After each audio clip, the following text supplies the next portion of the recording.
Picture this, the summer of 1914. Europe is basically a powder keg just waiting to go off. A political assassination lights the fuse, sure, but that wasn't the real reason the whole thing blew up. It was something else, a process that once it started was completely unstoppable. Today, we're going to dig into how the gears of war started turning, and more importantly, why nobody could hit the brakes. So what is that tipping point, right? When does a really tense situation, one that could probably be talked through, just spiral completely out of control into a total catastrophe? Well, back in 1914, the answer came down to one single powerful concept. And that idea? It's called mobilization. Now, we're not just talking about soldiers grabbing their rifles. Think of it more like flipping a switch on a giant continent-spanning machine.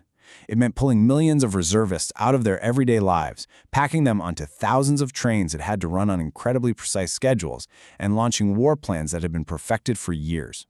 It was complicated, it was rigid, and, as we're about to see, it was totally irreversible.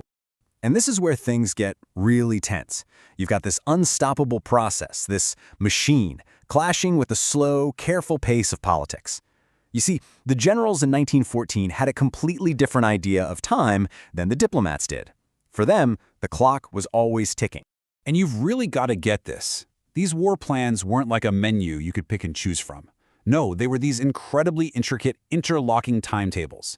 A delay of just a few hours could mean your army shows up late to a crucial battle, which could lead to a catastrophic defeat. So this put unbelievable pressure on the politicians. The generals were basically screaming, "We have to go now or it's all over." Diplomacy, which, needs time and discussion, was seen as a deadly risk. Okay, so with all that insane pressure in the air, let's watch how the first big domino falls. After Austria-Hungary declares war on the small nation of Serbia, everyone's eyes immediately turn to Serbia's big brother and protector, Russia. For Russia, mobilizing was a huge gamble, but one they felt they had to take. Of course, they had to protect their ally Serbia, but it was way bigger than that. The Balkans were a critical region for them, and if Serbia got crushed, all of Russia's influence there would just evaporate. So, to look strong and protect their interests, the Tsar gave the order for full mobilization. And just like that, the first domino, a massive one, had tipped over. And boom, this is where the whole thing just goes into hyperdrive. To Germany, Russia's powerful neighbor, this move didn't look defensive at all.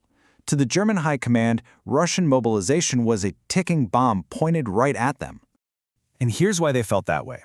Germany's entire game plan for a war on two fronts against both France and Russia hinged on one thing: speed.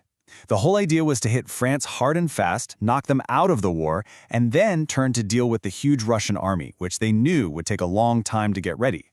So when Russia started mobilizing, it just completely wrecked that timetable. In Germany's mind, this wasn't a precaution. It was literally the start of the war, and it meant they had to respond, aggressively and immediately. This timeline, wow, it shows you just how incredibly fast everything unraveled. On July 28th, you have a local conflict. Just 2 days later, Russia mobilizes. The very next day, August 1st, Germany is at war with Russia. And just 2 days after that, they're at war with France too.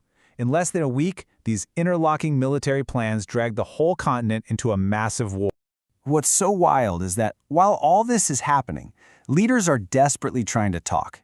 Telegrams are flying back and forth between European capitals, the German Kaiser and the Russian Tsar, who are actually cousins. They called each other Willie and Nicky. They're sending personal messages, trying to find a way out of this mess. But it was a race they were destined to lose. And here's the problem in a nutshell, right?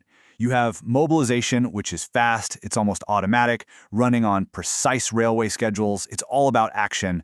And then you have diplomacy, which is slow, it's thoughtful, it depends on trust, and trust was in very short supply. The two things were just operating on completely different speeds. And that's really the bottom line here. The trains packed with soldiers heading to the front were simply moving faster than the messages pleading for peace could be sent and read. Basically, the logic of the train schedule beat the logic of the negotiating table. The machine was in charge now. So what does this all lead to? It leads to this. The choices made in late July to mobilize these massive armies weren't just about preparing for a possible war. They were the very actions that made the war absolutely inevitable. This quote just sums up the whole tragedy of 1914 perfectly. Once those complex timetables were kicked into gear and millions of men were on the move, that was it. There was no going back. The crisis had become a catastrophe, not because anyone necessarily wanted it, but because the very systems the leaders had built were too rigid and too fast to be stopped. And that really leaves us with a pretty chilling question for our own time, doesn't it? We might not have railway timetables forcing us into war, but we have other things. High-speed financial algorithms, automated defense systems, social media that spreads information in an instant.